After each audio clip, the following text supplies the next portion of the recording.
मैं भी उस कमरे में थोड़ी देर पहले ही पहुंची थी और जो बूढ़ी दादी बीमार पड़ गई थी, उनका चेकअप कर रही थी कि तभी एकदम से मैंने किसी औरत के रोने की आवाज सुनी। पलटकर जब मैंने अपने आसपास देखा तो पहले तो बाकी के लोग मुझे एकदम शांत दिखे। कोई लेटा हुआ था, तो कोई अखबार पढ़ रहा था और कोई अपने निजी कामों में लगा हुआ था। तभी मैंने एक और शख्स की आवाज सुनी, जो कि कमरे के दूसरे कोने से आ रही थी। वो शख्स कह रहा था, अरे खाना खा लीजिए। अगर आप ऐसे खाना नहीं खाएंगी तो फिर काम कैसे चलेगा? मेरी बात मानिए, आप सुनती क्यों नहीं हैं? लेकिन तभी अचानक से मैंने फिर से उस औरत के रोने की आवाज सुनी। मुझे समझ नहीं आ रहा था कि आखिर ये माजरा क्या है। मैं जल्दी से बूढ़ी दादी का चेकअप कंप्लीट किया और तुरंत उधर कदम बढ़ा दिए। मैंने देखा कि एक औरत अपने बेड पर बैठी थी और सेंटर के स्टाफ का एक आदमी सामने खाना रखकर खड़ा हुआ था। और वो औरत फूट फूट कर रो रही थी और बार बार हाथ जोड़कर कभी उस आदमी को देखकर माफी मांगती, तो कभी कमरे में मौजूद लोगों की तरफ देखकर माफी मांगती। तभी मुझे याद आया, स्टाफ के लोगों ने मुझे पहले भी बताया था कि डॉक्टर मैडम, यहाँ पर एक अजीब सी औरत है। उसकी पता नहीं क्या आदत है कि जब भी उसे खाना खाने के लिए दिया जाता है तो वो खाना तो नहीं खाती है, पर बुरी तरह से रोने लगती है और हाथ जोड़कर सभी से माफी मांगती है। सच कहूं तो उस वक्त मुझे उनमें से किसी की भी बात पर भरोसा नहीं हुआ था। मैंने यही कहा था कि भला ऐसा कोई कैसे कर सकता है। लेकिन आज जब मैंने ये सब कुछ अपनी आंखों से देखा तो मैं तो हैरान ही रह गई, क्योंकि ये सच था। पर उस औरत के साथ प्रॉब्लम क्या थी और वो इस तरह से सबसे हाथ जोड़कर माफी क्यों मांग रही थी? मुझे कुछ भी समझ नहीं आया। मैंने इस बारे में स्टाफ के लोगों से भी इसके बाद कई बार सवाल जवाब किया, पर सबका यही कहना था कि किसी को भी इस बारे में कुछ नहीं पता है। कई दिन तक मैं इस सवाल का जवाब तलाशती रही, पर कुछ भी हासिल नहीं हुआ। उसके बाद मैं अपनी ड्यूटी में इतनी व्यस्त रहने लगी कि दोबारा से उस औरत का हाल चाल पूछने के लिए भी उसके पास नहीं जा पाई। लेकिन हाँ, जब कभी मेरी उस औरत पर नजर पड़ती तो मैं दूर से उसे ध्यान से देखती।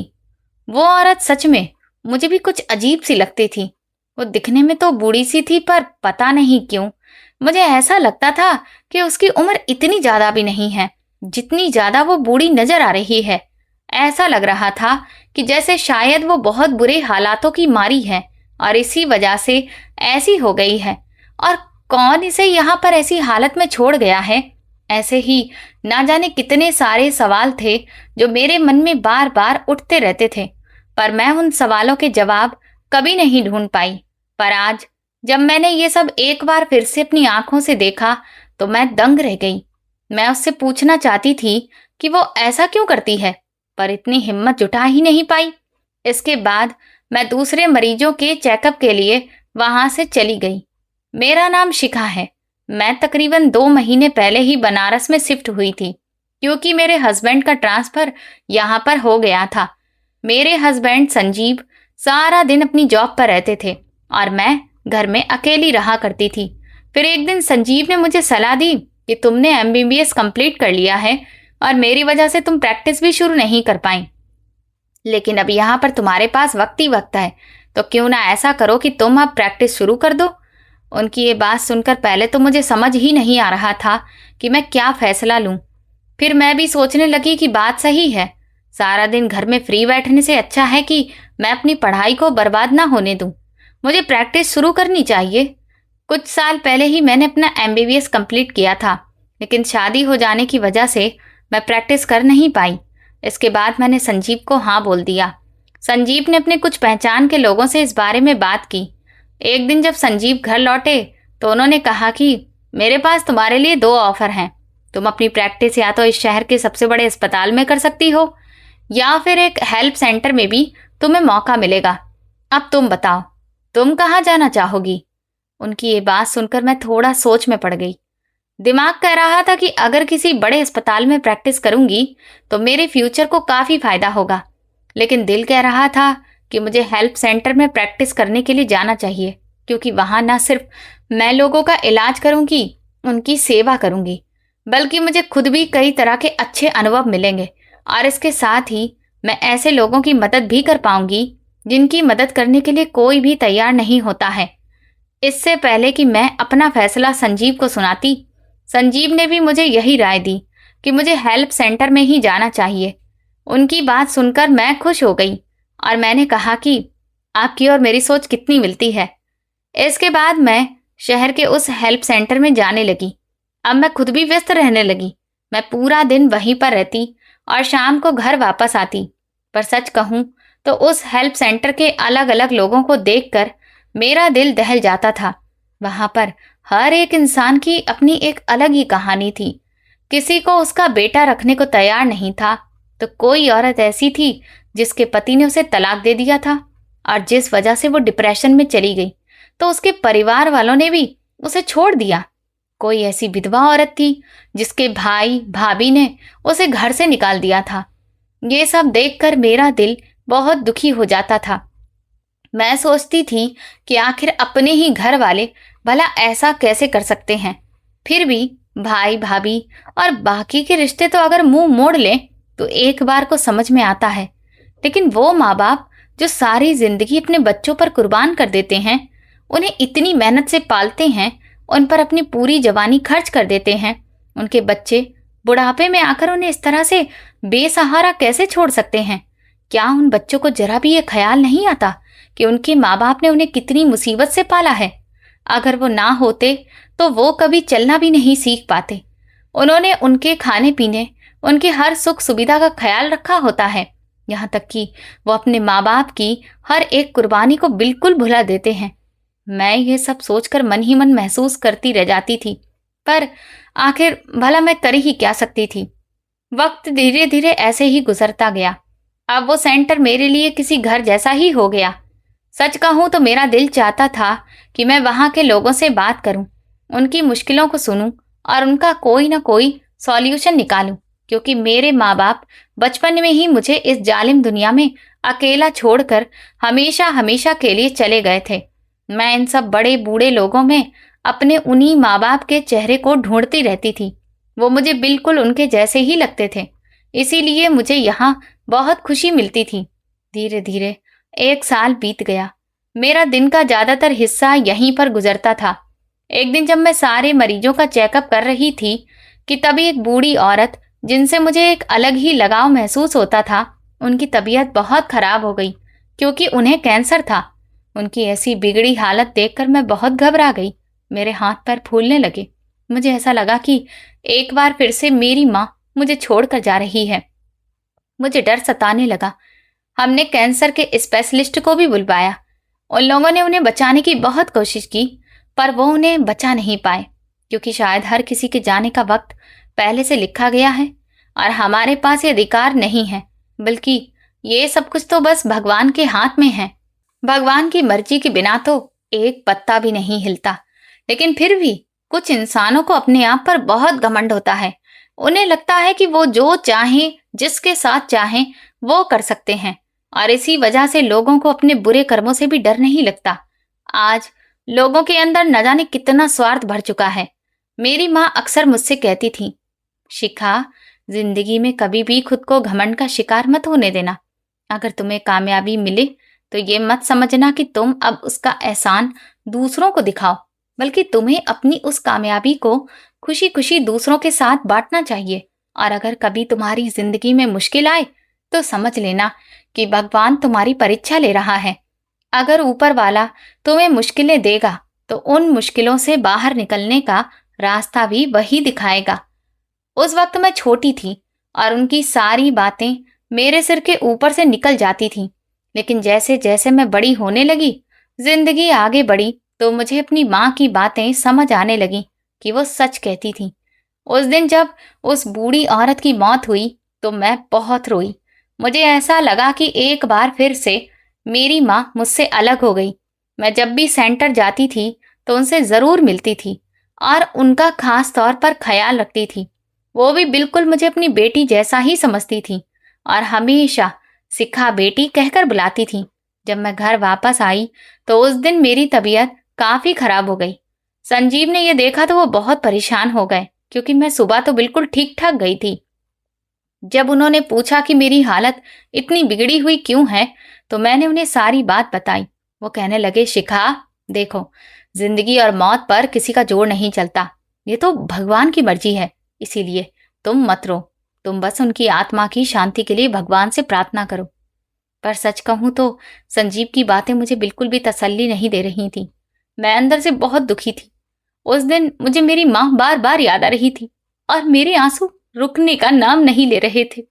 मेरे दिमाग में फिर से वही सब बातें चलने लगी कि आखिर लोग अपने माँ बाप को बुढ़ापे में सहारा देने की जगह इस तरह बेसहारा कैसे छोड़ सकते हैं। अरे, जिनके माँ बाप नहीं है उनसे पूछ कर देखो कि माँ बाप को खो देने का गम क्या होता है।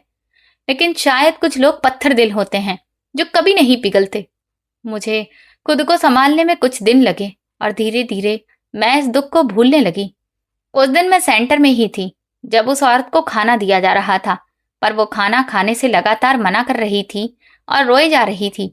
मैंने स्टाफ से पूछा कि ये औरत कौन है और इसे कोई मिलने भी आता है क्या, या फिर ये कोई लावारिस है। मेरे पूछने पर उन्होंने बताया कि ये कोई लावारिस तो नहीं है, क्योंकि हर शाम को एक नंबर से कॉल आती है जो इनका हाल चाल पता करता है, मगर वो कभी भी ये नहीं बताता कि वो कौन है। और हर महीने की एक खास तारीख को हमेशा इनके लिए पैसे भी भेज दिए जाते हैं। जब मैंने ये बात सुनी तो मैं सोचने लगी कि आखिर ये कौन है जो हर महीने पैसे भिजवा देता है, हर शाम को कॉल करके इनका हाल चाल भी लेता है, पर कभी मिलने के लिए नहीं आता। मैं इस बारे में अपनी तरफ से जांच पड़ताल करने की कोशिश करती रही, पर मुझे कोई खास जानकारी नहीं मिल पाई। एक दिन सेंटर में मुझे ज्यादा काम था, तो मैंने संजीव को कॉल करके कह दिया कि आज मैं घर नहीं आ पाऊंगी और रात में यहीं पर रहूंगी। उन्होंने भी कह दिया कि ठीक है, तुम फिक्र मत करो। अभी मैं अपने कैबिन में ही बैठी थी और थोड़ी देर बाद अपने कमरे में सोने जाने वाली थी कि तभी अचानक एक नंबर से कॉल आई। जैसे ही मैंने कॉल उठाई तो सामने से भारी मर्दाना आवाज सुनाई दी और उसने उस बूढ़ी औरत के बारे में पूछा। मैंने बातों ही बातों में उनसे पता करने की बहुत कोशिश की कि आखिर वो कौन बोल रहा है और वो उनसे मिलने के लिए क्यों नहीं आता, पर मेरे पूछने से पहले ही उस आदमी ने बस हालचाल पूछा और तुरंत ही कॉल काट दिया। मैं सोचने लगी कि आखिर ये कौन है जिसे उस औरत की चिंता तो है पर उससे मिलने नहीं आता। मैंने स्टाफ के मुंह से यह भी सुन रखा था कि उस शख्स ने स्टाफ को इस बात की सख्त हिदायत दे रखी थी कि उसके फोन करने और उसके पैसे भेजने के बारे में उस बूढ़ी औरत को कुछ भी ना बताया जाए। ये बात भी मुझे बहुत अजीब लगी थी। मुझे ये मामला बिल्कुल समझ नहीं आ रहा था। मुझे अजीब सी उलझन हो रही थी। कुछ देर तो मैं यही सोचती रही, लेकिन फिर मैं अपने कमरे में सोने चली गई, जो कि दूसरी मंजिल पर बना था, क्योंकि नीचे के बाकी सारी कमरे वहां पर रहने वाले लोगों के लिए बनाए गए थे और दूसरी मंजिल पर स्टाफ के लिए अलग से रूम बनाए गए थे। सुबह मैं सेंटर से जल्दी ही निकल गई, क्योंकि रात को मैं बहुत थक गई थी और काफी देर से सोई थी। धीरे धीरे समय गुजर रहा था और मेरी प्रैक्टिस भी पूरी हो रही थी। संजीव ने मुझसे कहा था कि तुम और कुछ समय तक प्रैक्टिस कर लो। इधर मैं कुछ पैसा इकट्ठा कर चुका हूँ, उसके बाद मैं लोन के बारे में भी पता कर रहा हूँ। जैसे ही मुझे लोन मिलेगा, मैं चाहता हूँ कि तुम अपना खुद का क्लिनिक खोल लो। संजीव की ये बात सुनकर तो मेरा दिल खुशी से भर गया था। मुझे उस वक्त उन पर बहुत प्यार आया। मैं सोचने लगी कि मैं कितनी खुशकिस्मत हूँ कि मुझे इतना अच्छा ख्याल रखने वाला पति मिला है। शादी से पहले तो मैं यही सोचती थी कि अगर मेरी शादी हो गई तो फिर शायद मैं अपनी प्रैक्टिस नहीं कर पाऊंगी और अपने घर गृहस्थी में ही व्यस्त हो जाऊंगी। पर संजीव ने तो मुझे शादी के कुछ दिनों बाद ही प्रैक्टिस शुरू करने की राय दी थी। वो कहते थे, शिखा, तुम्हें अपने करियर को दांव पर नहीं लगाना चाहिए। पर मेरे दिल में कई बार शादी के बाद ये ख्याल आता था कि अगर मैं प्रैक्टिस शुरू करूं तो फिर मैं अपनी घर गृहस्थी को संभाल नहीं पाऊंगी, क्योंकि मैं अपने घर और अपने बच्चों को पूरा समय देना चाहती थी। मैं चाहती थी कि मैं अपने पति का भी अच्छे से ख्याल रख सकूं। कहीं ना कहीं हर औरत की यही चाहत होती है और कहा भी यही जाता है कि औरत का सबसे पहला फर्ज अपना घर संभालना होता है। किसी को भी इस बात से फर्क नहीं पड़ता कि घर की बहू कोई डॉक्टर है या फिर इंजीनियर। सब लोग यही चाहते हैं कि बस वो अच्छे से घर संभाले, और कुछ हद तक मेरी सोच भी यही थी। मगर संजीव के कहने पर मैंने प्रैक्टिस के बारे में सोचना शुरू किया था, क्योंकि डॉक्टर बनने का मेरा बहुत पहले का सपना था, जिसके लिए मैंने इतनी मेहनत की थी। पर जब शादी हुई तो मैं जैसे अजीब सी उलझन में फंस गई थी कि अब मेरे लिए सबसे ज्यादा जरूरी क्या है। रात के तकरीबन 12 बज रहे थे कि अचानक फोन की घंटी बजी। पहले तो मैं परेशान हो गई कि भला इस वक्त कौन फोन कर सकता है, लेकिन जैसे ही मैंने फोन उठाया तो सामने से सेंटर के स्टाफ बॉय का फोन था। वो बोला, मैडम, इस बूढ़ी औरत की तबीयत काफी खराब हो गई है, जो खाना नहीं खाती है और हर वक्त रो रो कर सबसे माफी मांगती है।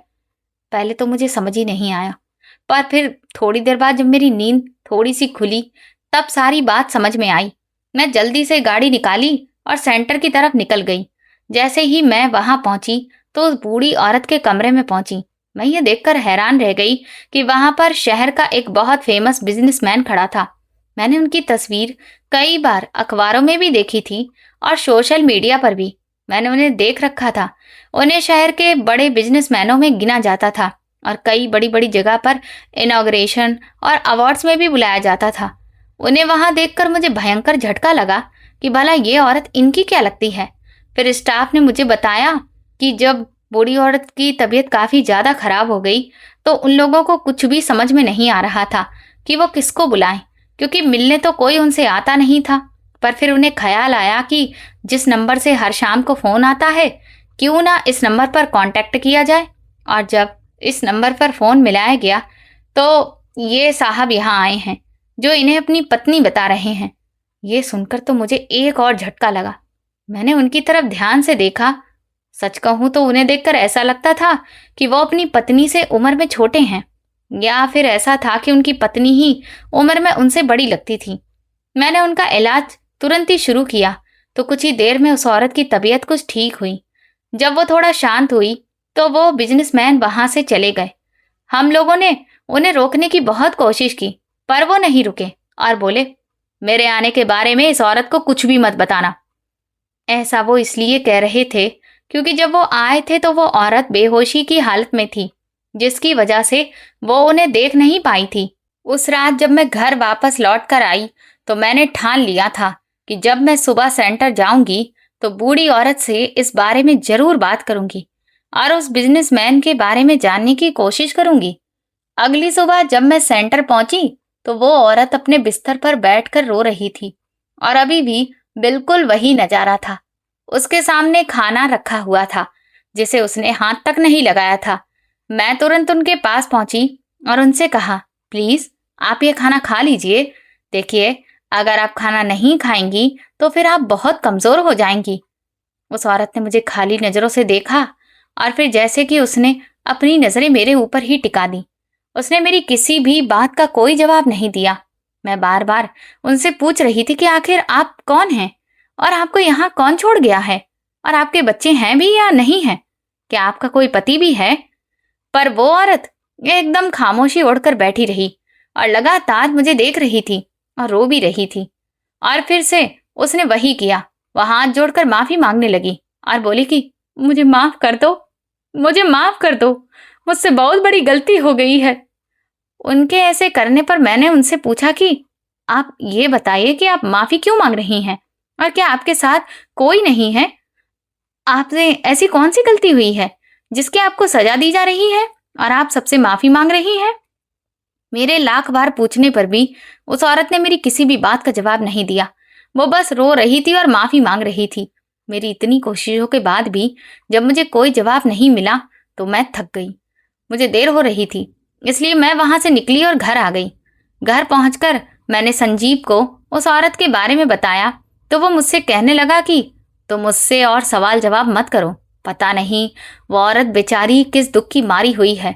तुम्हारे इतने सवाल जवाब करने पर उसे और ज्यादा तकलीफ होती होगी। संदीप ने मना तो किया था, पर मैं करती भी क्या। मेरे अंदर अब बहुत ही उत्सुकता बढ़ चुकी थी। मैं अब हर हाल में ये जानना चाहती थी कि आखिर वो औरत है कौन और वो उस बिजनेसमैन की क्या लगती है। क्या जो रिश्ता हमें पता चला है वो सच है। वक्त काफी तेजी से आगे बढ़ रहा था। इधर संजीव ने लोन ले लिया था और कुछ ही समय में मेरा क्लिनिक बनने वाला था। फिर मैं हमेशा के लिए अपने क्लिनिक पर बैठने लगती, पर मैं पहले ये चाहती थी कि उस बूढ़ी औरत का राज पता कर लूं। एक दिन जब मैं सेंटर गई तो वही बूढ़ी औरत सेंटर के गार्डन में अकेली बेंच पर बैठकर रो रही थी। आज से पहले उन्हें मैंने कभी भी अपने कमरे से बाहर नहीं देखा था, लेकिन आज पहली बार ऐसा हुआ था। मैंने मन में सोचा कि आज ही सबसे सही मौका है उनसे बात करने का। मैं तुरंत उनके पास गई तो वो वहां से उठकर जाने लगी, पर मैंने उन्हें प्यार से कहा, बैठ जाइए प्लीज, मुझे आपसे कुछ बात करनी है। मेरे इस तरह कहने पर वो भी बैठ गईं, जैसे कि अब वो भी अपना राज छुपा छुपा कर थक चुकी हों। मैंने उनसे पूछा कि आखिर आप हैं कौन और आपको यहाँ पर कौन छोड़कर गया? क्या आपका कोई भी वारिस या कोई अपना नहीं है? मेरे दिमाग में उनको लेकर जितने भी सवाल थे, मैंने एक ही सांस में सारे पूछ डाले, क्योंकि बहुत लंबे समय से मैं उनके बारे में जानना चाह रही थी। मेरे इस तरह सवाल करने पर वो परेशान सी हो गई और कहने लगी कि बेटा, ये बताओ, मेरे बारे में जानकर तुम क्या कर लोगी? मैं एक बहुत ही नीच औरत हूँ, जिसने मासूम बच्चों पर बहुत जुल्म किए हैं। उनकी ऐसी बात पर मुझे और भी ज्यादा हैरानी हुई कि आखिर वो ये क्या बातें कर रही हैं। मेरे पूछने पर वो बताने लगी कि बेटा, ये उन दिनों की बात है जब मेरे पति का देहांत हो गया था और मेरे पास खाने के लिए भी कुछ नहीं बचा था। ना तो मेरी कोई औलाद हुई थी। मैं इसीलिए बिल्कुल अकेली किराए के मकान में रहती थी। जब रोटी के भी लाले पड़ने लगे तो मैं घर से बाहर काम की तलाश में निकली। मेरी एक जानने वाली ने मुझे बताया कि एक बहुत बड़ा अनाथ आश्रम है जो शहर का बड़ा बिजनेसमैन अपने मार्गदर्शन में चलाता है। मैंने सोचा कि अगर मैं वहां पर जाकर नौकरी की बात करूंगी तो मुझे वहां पर नौकरी जरूर मिल जाएगी, क्योंकि ऐसे अनाथालय में तो अक्सर ही औरतों को बच्चों की देखभाल के लिए नौकरी दी जाती है। जब मैं अनाथ आश्रम पहुंची तो वहां के मालिक से मिली, जो बहुत बड़े दिल वाले लगे। वो मुझे वहां पर काम देने के लिए तैयार हो गए और कहने लगे कि अब क्योंकि आप यहीं काम करेंगी तो आपको यहीं पर रहना होगा, क्योंकि उनके पास उस वक्त रात के खाने पीने का इंतजाम करने और बच्चों की देखभाल के लिए कोई दूसरी औरत मौजूद नहीं थी। ये सुनकर तो मेरी खुशी की कोई हद ही नहीं रही, क्योंकि मैं तो पहले से ही किसी ऐसी जगह की तलाश में थी जहां या तो कम किराया लगे या फिर मुझे मुफ्त में रहने को मिल जाए, ताकि मैं जहां रहूं वहां का किराया बच सके। मैंने सोचा कि नौकरी के साथ साथ घर का इंतजाम भी हो गया है और अब मुझे अकेले भी नहीं रहना पड़ेगा, क्योंकि मैं अकेले रह रहकर बहुत परेशान हो चुकी थी और मेरी मानसिक हालत भी लगता था जैसे बिगड़ती जा रही थी। वो औरत जब मुझे अपनी कहानी सुना रही थी तो बीच बीच में अपने आंसू भी पोंछती जा रही थी, क्योंकि वो हर एक बात के साथ बहुत रो रही थी। फिर भी वो अपनी कहानी जारी रखे हुए थी। वो बोली, बेटा, जब मैं उस अनाथ आश्रम में रहने लगी तो मैं बहुत खुश थी, क्योंकि वहां पर मेरा रहना, खाना पीना सब कुछ फ्री में था और सैलरी भी ऊपर से मिल रही थी। वक्त ऐसे ही गुजरता गया। मैं बच्चों की अच्छे से देखभाल करती थी, पर जब मुझे वहां थोड़ा लंबा समय हो गया तो अनाथ आश्रम के जो मालिक थे, उन्हें मुझ पर पूरा भरोसा हो चुका था कि मैं बच्चों का बहुत अच्छे से ख्याल रखती हूँ। इसीलिए उन्होंने अब मुझे अनाथ आश्रम का हेड बना दिया और सारी जिम्मेदारी मेरे हाथों में ही दे दी। उनके कई सारे बिजनेस चलते थे, इस वजह से उनके पास वक्त की बहुत कमी रहती थी। इसीलिए वो अब कभी कभार ही वहां पर चक्कर लगाने आते थे। मेरे वहां होने से वो एकदम बेफिक्र हो गए थे। उन्हें कभी अपने बिजनेस के सिलसिले में तो कभी अनाथ आश्रम के लिए फंड जमा करने के लिए दूसरे शहरों में भी जाना पड़ता था, और फिर तो मैं एकदम आजाद हो गई थी और अनाथ आश्रम को अपनी मर्जी से चलाने लगी। धीरे धीरे मेरे अंदर घमंड आने लगा। मैं बच्चों को अब वक्त पर खाना नहीं देती थी, हर छोटी बात पर उन्हें खूब डांटती भी थी।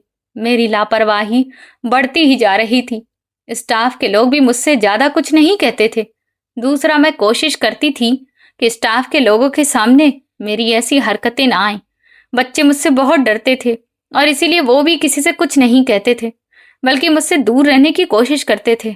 इधर मालिक को भी इस बारे में कुछ पता नहीं था कि मैं बच्चों के साथ क्या व्यवहार कर रही हूँ। जब भी कभी वो आते तो मैं उनके सामने बच्चों से बहुत प्यार से पेश आती थी और मेरी इस बात से वो बहुत खुश हो जाते थे।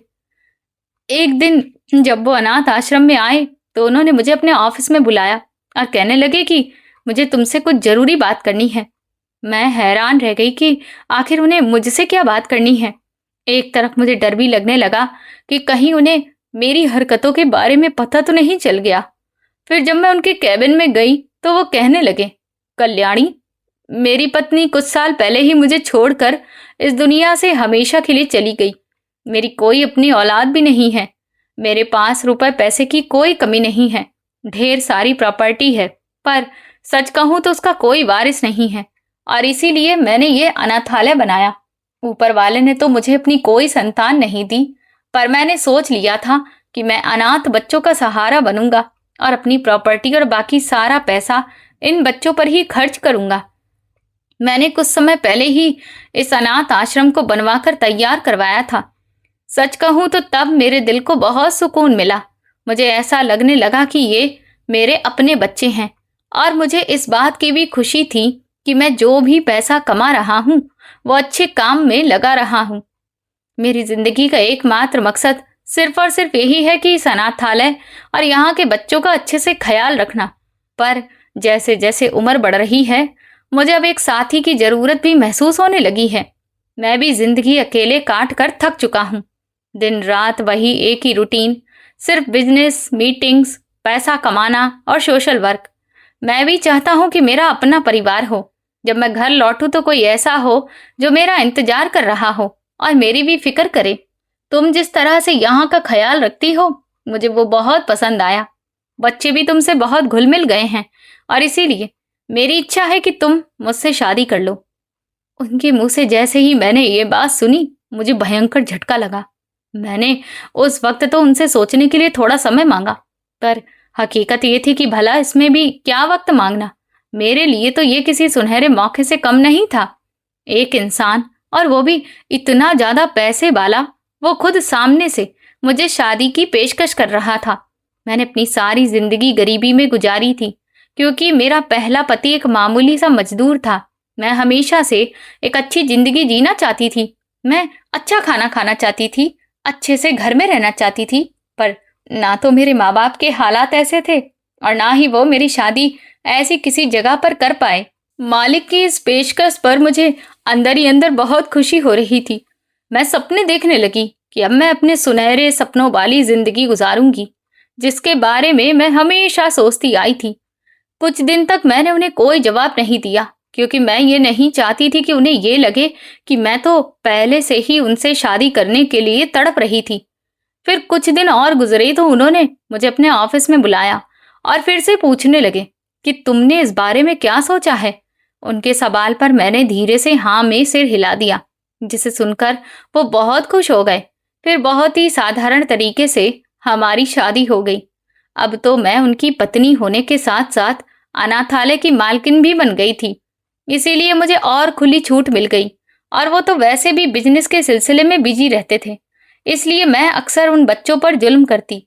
कई कई दिन तक उन्हें खाना नहीं देती, और अगर देती भी तो सिर्फ एक वक्त का, वो भी बासी। और मैं अपनी जिंदगी खूब ऐशो आराम से बिता रही थी। जो भी पैसा उन बच्चों के लिए मेरे हाथ में दिया जाता था, उसको मैं अपने लिए बचाने लगी।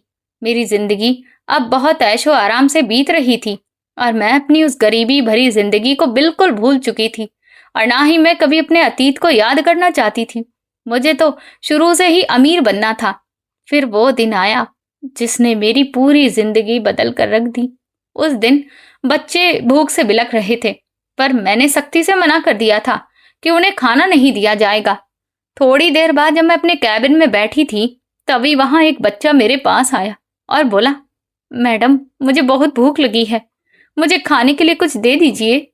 उसकी इस बात पर मुझे बहुत तेज गुस्सा आ गया कि आखिर उसकी इतनी हिम्मत कैसे हुई कि वो मेरे कैबिन के अंदर आ गया और मेरे ऑर्डर के बावजूद मेरे सामने जुबान चला रहा था।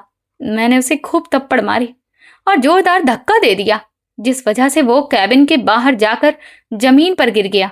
फिर मैं बोली कि अब मैं सब बच्चों को खाना दूंगी, पर मैं तुम्हें बिल्कुल नहीं दूंगी।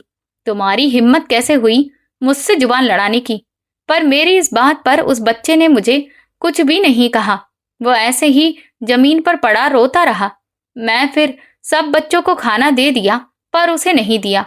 और इसके बाद मैं अनाथालय में ही मेरे लिए जो आलीशान कमरा बना हुआ था, वहां पर सोने के लिए चली गई। जब सुबह हुई तो मैंने देखा कि वो बच्चा अभी भी वहीं फर्श पर वैसे ही पड़ा है।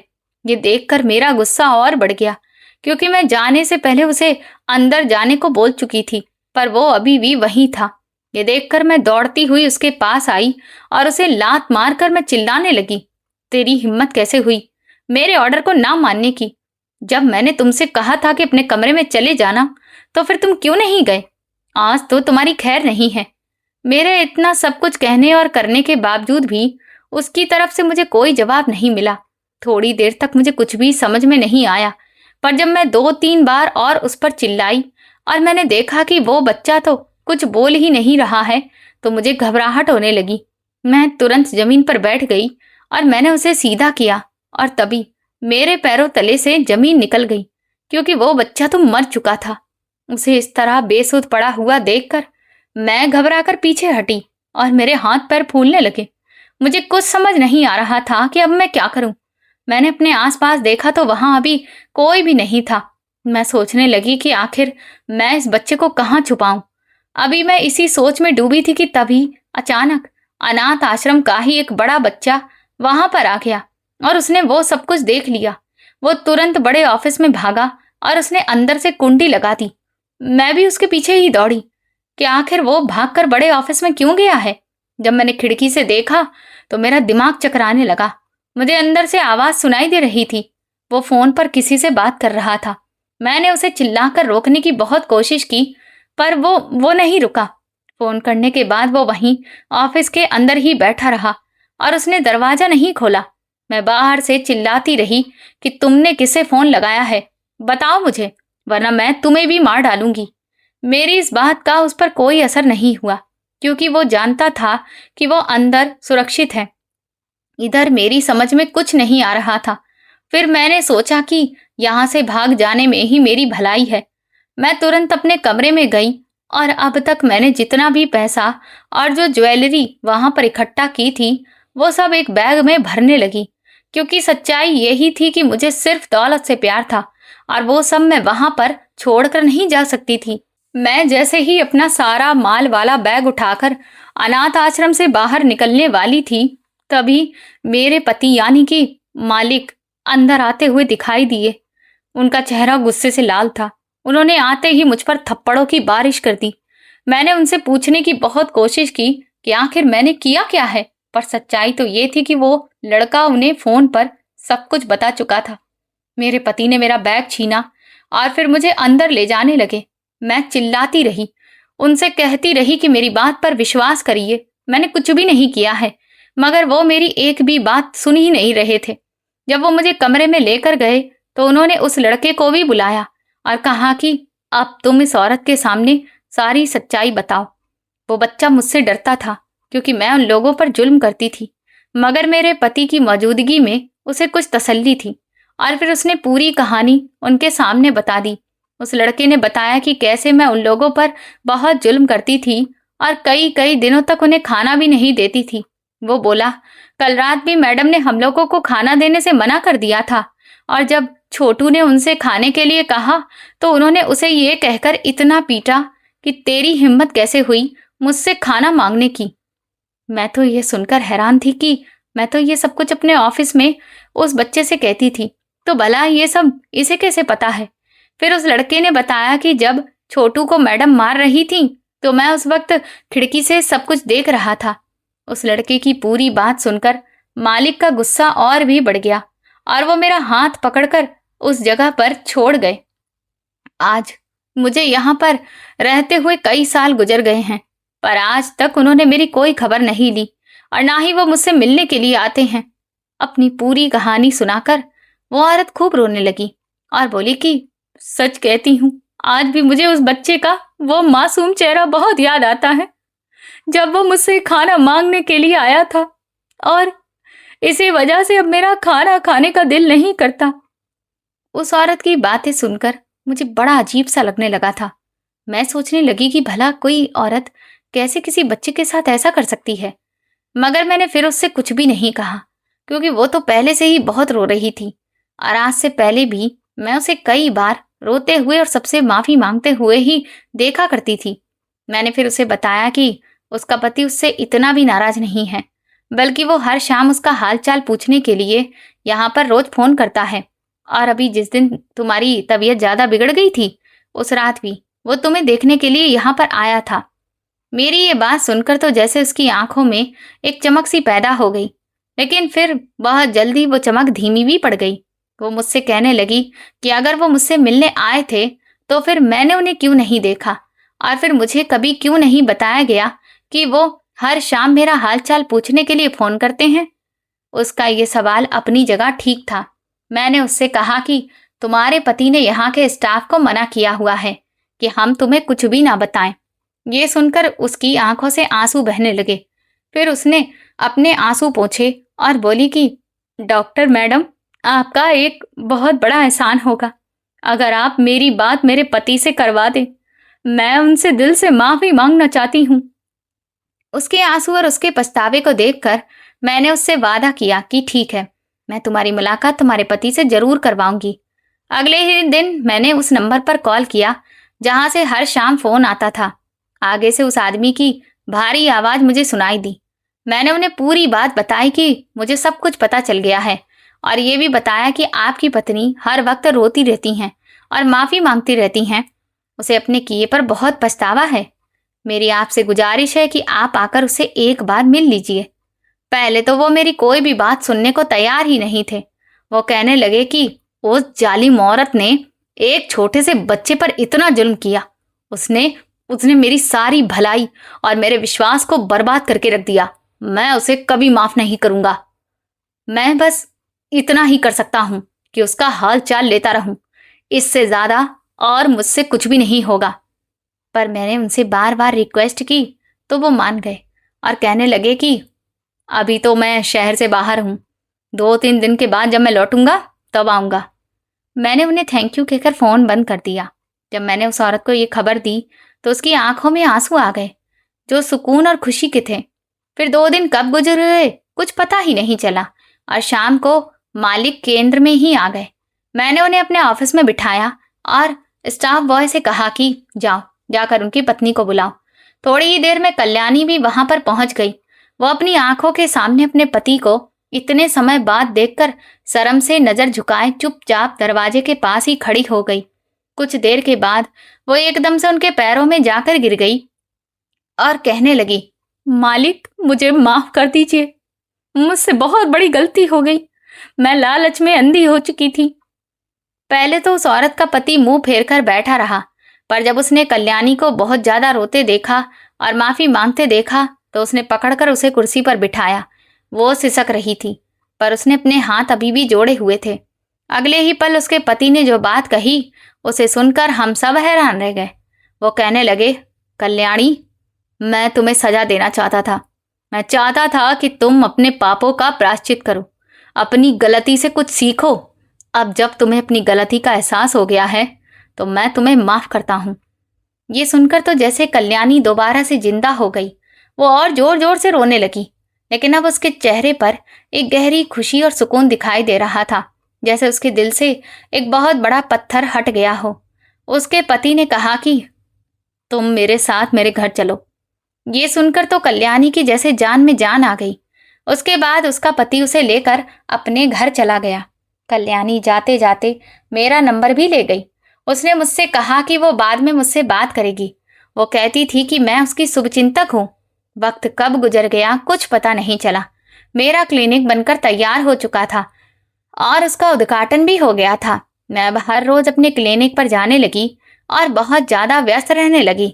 अब मैं वहीं सबका चेकअप करती थी। एक दिन मैं अपने क्लिनिक से वापस घर आ रही थी।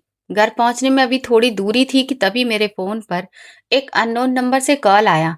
पहले तो मैंने कॉल नहीं उठाया, लेकिन जब दोबारा घंटी बजी तो मैंने कॉल उठा लिया। सामने से एक औरत बोल रही थी। मैं उसे पहचान नहीं पाई। वो मुझसे बार बार बोली कि डॉक्टर मैडम, आपने मुझे पहचाना नहीं। पर मैं तो उसे पहचान ही नहीं पा रही थी। मैंने कहा कि आप कौन हैं?